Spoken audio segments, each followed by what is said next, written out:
A suspected looter, 22, is shot dead by police while he was on his knees with his hands up because a cop thought he had a gun, but instead turned out to be a hammer. This is a shockingly sad story. There's a viral video going around right now, and a lot of people are laughing and poking fun because it is, I believe, a Korean man aiming an AR at a looter who's laying on the ground. And a lot of people, they say things like play stupid games, win stupid prizes, and things of that nature. And while I certainly understand that sentiment, I think this is all absolutely horrifying. The guy was on his knees with his hands up. Nobody should be losing their lives over what's going on. The point of the protests in the beginning and the anger everyone had was because someone lost their life. Now, was George Floyd innocent? In the context of what happened to him with the police brutality, I would argue yes. But in the bigger picture, he had been accused of using counterfeit money. Apparently he had drugs in his system. He had a bad past. The reason I bring this up is there's always some reason to justify why someone thinks someone should die. And I don't want to hear any of it. In the end, I hope that we can end, we want to de-escalate everything. This young man, suspected of looting, had a hammer, was outside a store where looting was going on, and for all you know, maybe he was defending it. I don't know. All I know is I understand why these things happen. And I'm not here to advocate for or against some ideology or something. I'm here to tell you and give you an understanding of what is happening and what is to come.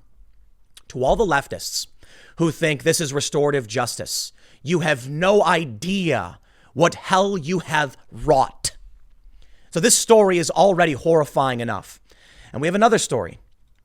Last night, the NYPD commissioner says a man in Brooklyn stabbed a police officer in the neck in an unprovoked attack. He was assigned to an anti-looting post. The man then stole the officer's gun and shot 2 other officers in the hand. All 3 are in stable condition. And I'm glad to hear it, but this is also shocking and horrifying.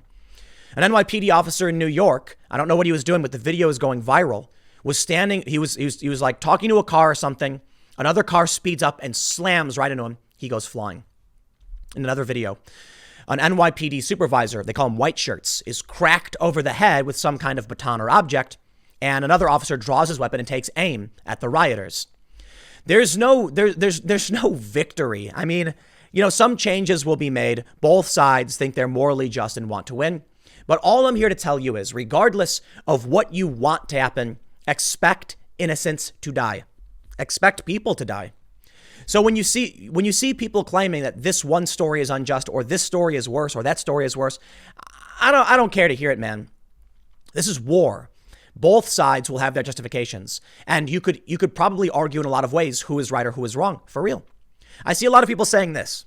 The riots worked. We're seeing police reform. People want to defund the police. Support for Black Lives Matter is going up. And, George Floyd, the cop who killed him, wouldn't be arrested unless they rioted. And you know what?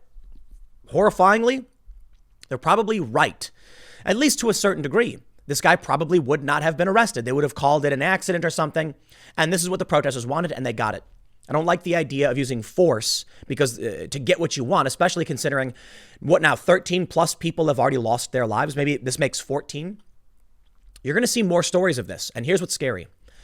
Everyone will use each story to bolster their side in an endless spiral down into total chaos, a race to the bottom. It's the violence beget violence, revenge begets revenge, where someone says, a car accident happens. Someone loses their life. Then the brother of that person says, you killed my brother, I want revenge. Then he kills that person. Then his brother says, you killed my brother, I want revenge. And that's how things spiral out of control. At a certain point, maybe there's nothing that can be done because these people they view the police force as inherently racist and evil that can never be reformed. And they're willing to get what they want by any means necessary. And then you end up with cops who are at work and don't want to bother with dealing with these things. And they take extreme actions, which results in more conflict. The FBI is getting involved with this story. FBI joins investigation into ambush on cop in Brooklyn. They say the FBI has joined the investigation. He was ambushed with a knife. The officer was on an anti-looting patrol Wednesday in Flatbush when a man walked up behind him, stabbed him in the neck. Police said setting off a struggle in which the assailant was shot and 2 other officers suffered gunshot injuries to their hands. The FBI is looking into a possible terror connection to the ambush, according to police. Sources who have seen the video of the stabbing told Fox News it was utterly chilling. Why does this happen? I lived on a street. It was near Myrtle and Nostrand in Brooklyn. And if you look up, I think it was Tompkins and Nostrand, I believe was the name of the street. A black identity extremist walked up to a squad car with an Asian and a Latino officer. He posted something on Facebook saying, you take one of ours, we take two of yours. And he executed these cops. I lived on that street. It happened only 100 or so, hundreds of feet from my building. They locked my street down and told me I couldn't go outside. It happened just on the other side. Helicopters over my house. These two cops didn't do anything to this guy. They didn't know him, and they weren't even white. It doesn't matter. This cop got ambushed with a knife to the neck. The guy stole his gun. Why? Because tensions are escalating due to story after story. And I don't think there's anything you can do to stop the avalanche. The reason what I'm trying to get to, and I want to read you the first story about the looter, because that's kind of the lead story. I mean, this is a dude who lost his life, and we'll learn about what happened. The reason I'm telling you this is that you can think you're morally justified for whatever reason, but it doesn't matter. For the regular people who don't want to be involved in the fight, you will be dragged in. This battle will continue to escalate as both sides feel that they were wronged and deserve some kind of justice, and they don't want to get it through a court system. You end up seeing these ambushes. This man loses his life. Well, I'll tell you what, man. In Oakland, a white van pulled up to a government building, panel door opened, rifle came out, 2 officers got shot, 1 died. And this stuff is happening, right? How do you think these police now feel hearing all of this? It's entirely possible many of them quit. They just straight up quit. We've seen videos apparently of the NYPD standing down and ignoring the looting because they're not getting support. They get blamed. And no matter what happens, it's bad. Now we see this story. Let me read you the story, and we'll talk more about conflict and crisis. The Daily Mail reports, a 22-year-old man suspected of stealing from a pharmacy in the San Francisco Bay Area was kneeling and had his hands above his waist when he was fatally shot by officers who thought he had a gun in his waistband, but actually had a hammer. So apparently he didn't have his hands up. They say his hands up. It says hands were at his waist. Okay, so that's misleading. Details of the shooting were revealed even as some California counties and cities planned to end curfews after days of largely peaceful protests over the police killing of George Floyd. Monterrosa, 22, of San Francisco, was the first confirmed death at the hands of law enforcement in California related to stealing from stores since Floyd's death. And where was this? This was the Bay Area, I believe. Right. The Bay Area has already been riddled with chaos and looting and crime. Vallejo Police Chief Shawnee Williams said officers were responding to calls involving a Walgreens early Tuesday when the shooting occurred. The death prompted renewed calls against police brutality by critics at a brief news conference by Williams, saying it was exactly the kind of police action they were protesting. No. I'm sorry.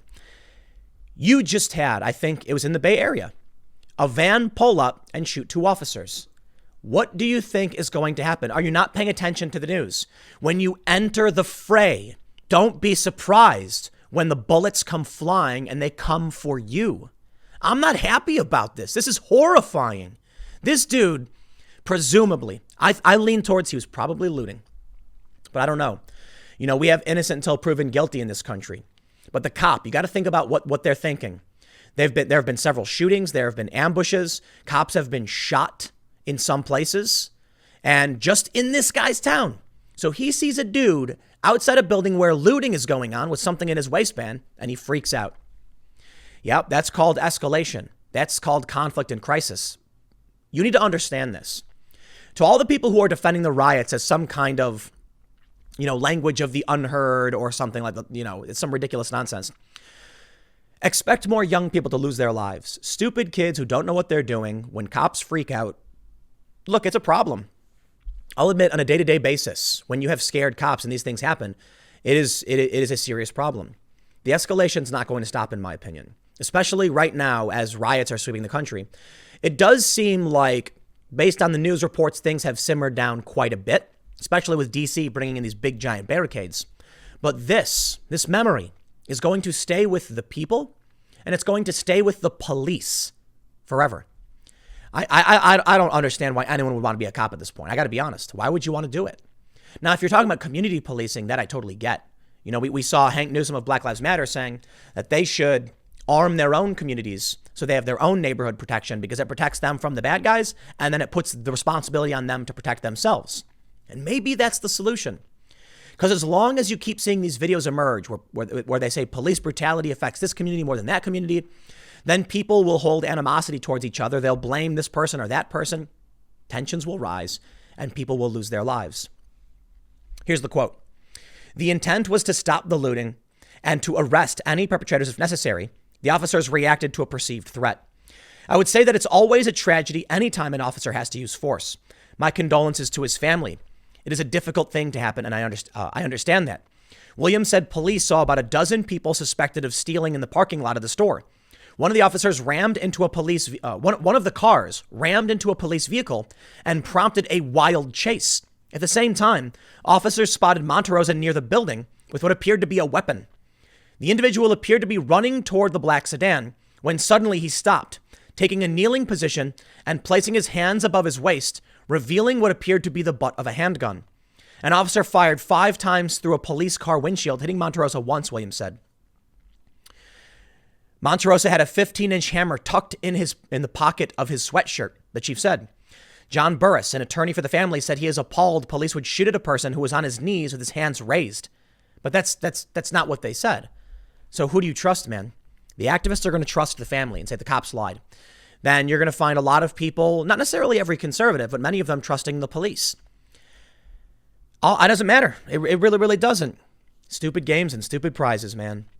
You show up to a riot where you know that for the past week people have been looting, and these people think they're going to come up. I've seen the viral videos, man. Have you seen the one where the guy's in the intersection and they're running in and stealing shoes like Jordans and whatever? And the guy's laughing like, this guy knows what's up. And he like fist bumps a car. Some lady leaves her car running in the intersection to run in and steal stuff. This is what people are seeing. If you see that and you know that there's death and violence and destruction, and this is stemming from murder, and you choose to go there, man, and the responsibility is on you. Now, I don't like that these shootings are happening. I don't want this guy to lose his life. I don't want any of these people to. That's the point. That's the point of the protests. But you reap what you sow, man. You go there knowing the risks. For what? If you can't pay the penalty, do not play the game. This young man was shot multiple times while he was on his knees and appeared to be trying to surrender, Burris said, adding that he understands tensions have been high. But one has to maintain control. And you don't get to arbitrarily shoot someone in panic just because the situation is excitable. Melissa Nold, an attorney in Burris's law firm, told KTVU that police ought to release any video footage of the incident. He was a well-loved member of the community. This wasn't a person that was committing murder. This wasn't a person that should have ended up dead on Monday night. That's true. He should not have ended up dead. That's for sure. And the police absolutely need to release the footage. But I look at this right now, with or without the footage, and I say, if you want to engage in looting, where you take a weapon and you go to a store and then a cop sees you, and look, man, I'm sorry. This is, what's going to happen in this regard? Even assuming the footage even shows just a general panic, I don't think this cop will get charged with anything. You're going to show a jury and say, look what happened in Oakland only a few days ago. An officer was killed. This guy responds. Someone rams his car. He's freaking out. People are running around with weapons. He sees the guy get on his knees and he sees maybe the guy's raising his hands. Maybe he's not. We'll see what the video shows. But he sees what looks like the butt of a gun. It was the handle of a hammer, apparently. And he freaks out. Maybe the cop shouldn't have freaked out. Maybe that cop shouldn't have made that call. I don't know, man. All I can say is I sit back and I watch all this stuff. I'm not going to be here to praise or condemn anybody, but just let you know this very important fact. This is just a glimpse of what war would be like. And these kids, they don't understand the games they're playing. They don't. The snowflake doesn't blame itself for the avalanche. They come out thinking it's fun. I'll get a hammer. I'll smash a window. I'll steal something, they say. And then in the end, when they die, they're shocked that it would happen. Other people aren't going to risk their lives for you. They're going to take their chance with the jury. The cop was probably thinking it. The people in these trucks and these other cars that have plowed through crowds were probably thinking it. We all saw what happened back in the LA riots. You can see the videos of a man pulled from his truck and beaten to death. So when you get, be it a cop, be it a civilian, anybody, now they're not gonna wait. They're gonna go full steam and say, you know what? If there's a horde of people smashing windows and attacking people, and in the news all these stories about ambushes and death, Why would they risk their lives? They would rather present all that to a jury and say, this is why I feared for my life. And guess what? The dude actually had a weapon. You can argue the weapon wasn't a real threat to the officer, but the dude did have a weapon. Is there then an issue of you having the intent to cause harm to somebody? Does that then come up? In Omaha, a bar owner walked outside. His dad gets shoved by rioters and looters. People were destroying property. He shows him his weapon. Two guys try to lunge for him. He fires a warning shot, which apparently you're not supposed to do, actually, because that bullet can go who knows where. But then this other dude jumps on him, and he fires. Apparently, got knocked down on his face or something. He fired over his shoulder and hit the kid. Well, I say kid, but the guy was 22. And now they're trying to blame this guy, saying he should be prosecuted. It doesn't work that way, man. You enter the fray. You play this game. These are the prizes won by all. Let me tell you what happens when this escalates. If this doesn't stop and come for the next several months and even into November, it only gets worse. And it's been only getting worse for the past decade. And now maybe things calm down. It's possible. I'm leaning towards, I have a fear of escalation because nobody wants to back down. Nobody wants to admit fault. Nobody wants to say the rioting was wrong. Where do we go? War, real war. And it'll look like this. You'll be sitting in your home. You know, the suburbs, several suburbs in different places have been looted and raided already. The National Guard seen marching down residential streets. It will come to your home. Regular people don't want any of it. They never do. The same was true for the Revolutionary War. A lot of people just said, no way, leave us out of it. And the same is true today. Too many people say, just leave me alone, for better or for worse. In many moments of history where we needed the people to stand up and say enough, they didn't get up. In many circumstances where you need them to say stop, they didn't get up. They don't want to be involved. And then the warring factions fight, somebody takes over, and all you will see is suffering. That's what you'll see. Man, these cops who lost their lives, I'm going to show you something right now. I almost never do shout outs for fundraisers or anything, but this past week has been something very different for me. Captain David Dorn. I don't know if you've seen the video of David Dorn, man, but this video, if anything, I wished this video would be something that would just stop it all. A shock to the system that everyone from Black Lives Matter to the looters to the protesters, conservative, liberal, up, down, left, right, whatever, would see this and say, please stop. He was a cop, retired cop, 77-year-old. He got a report that there was a break-in at his friend's pawn shop. Now, they wanted to steal some TVs. Mind you, this is a pawn shop, so I doubt the TVs were even the best TVs you could get. They killed this man. Somebody's grandpa, somebody's father, a member of the community, somebody who served and protected. And not only that, to the ideology of the leftists. This was a black cop. This is a retired cop. This is somebody that was I'm not going to pretend he was a good guy. I don't know. But he was a guy he should fit the narratives of everybody. He was a blue life and a black life. And both, we can say all lives matter. We can say whatever we want, but we can say Black Lives Matter. And his life mattered. And in the chaos that ensued because of war, it's not always about ideology. Some people exploit war for profit. In this instance, I mean war figuratively in this sense. This is rioting. What I mean to say is, when you come out and you are that snowflake making that avalanche, and then other people come out to exploit this, we see this. And I wonder why we can't just stop. The reason is because both sides defend their ideology wholeheartedly. The left and the Black Lives Matter and Antifa say there is no justice, so there will be no peace. When there is no peace, people like Captain David Dorn lose their lives. And the video is haunting, man. And I mean, I could use word. It's gruesome. It's terrifying. He's laying on the ground. You see it. You can see it. And the man saying, "Stay with me, brother. It will make you cry." Seeing what happened to this man. Jack Posobiec, conservative guy. He gets slammed and smeared. They doxed him. Well, he set up a fundraiser for David Dorn. I'll put the link in the description below. They've already raised $255,000. And it was only a goal of $15,000. So, I mean, it's been heartwarming to see so many regular people stepping up to help those that are victimized by this. The family of George Floyd, I believe it's like $10 million, some ridiculously huge number. I'm glad to hear that there's going to be some, people stepping up, some to say the least. I mean, that's a lot of money. The guy, Corboy Bala, who owned Scores Bar, his dream come true, destroyed by rioters, now raised over $1 million. And David Dorn, A man who was just trying to protect his community, his friend's shop, lost his life, $255,000. It's just money, man. It is. It's just money.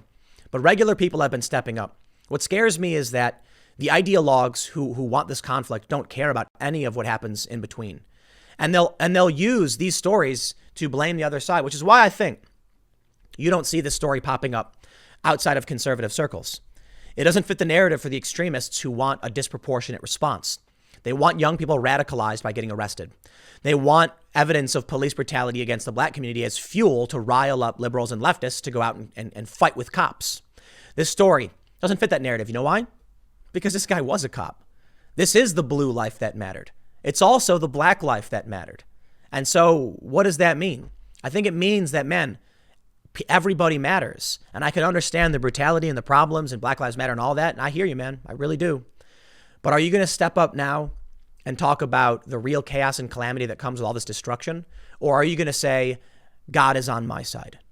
I don't mean that literally in the sense. There's a figurative statement where people believe that they're morally justified to do what they do because they have the moral superiority. And it's colloquialized by, God is on my side. This story doesn't fit. This is the tragedy. The innocent people who lose their lives, the good people who lose their lives, that don't fit the extremist ideology and don't help them rally their cause, so they get ignored. So what? This guy gets a couple $100,000, which is great, mind you, his family, but he lost his life, and there's no amount of money that can replace that. Same is true for George Floyd. Scores getting their bar rebuilt. I mean, that's just nice. Nobody lost their life there, but I still think it's cool to see that, people pitched in and helped this guy get his dream back. For these things, I just wish people would stop, but I don't think they will. I think it'll get worse. And the innocent will suffer. I'll leave it there. Next segment's coming up at 4 p.m. over at timcast.net. Stick around. Check it out. I'll see you then.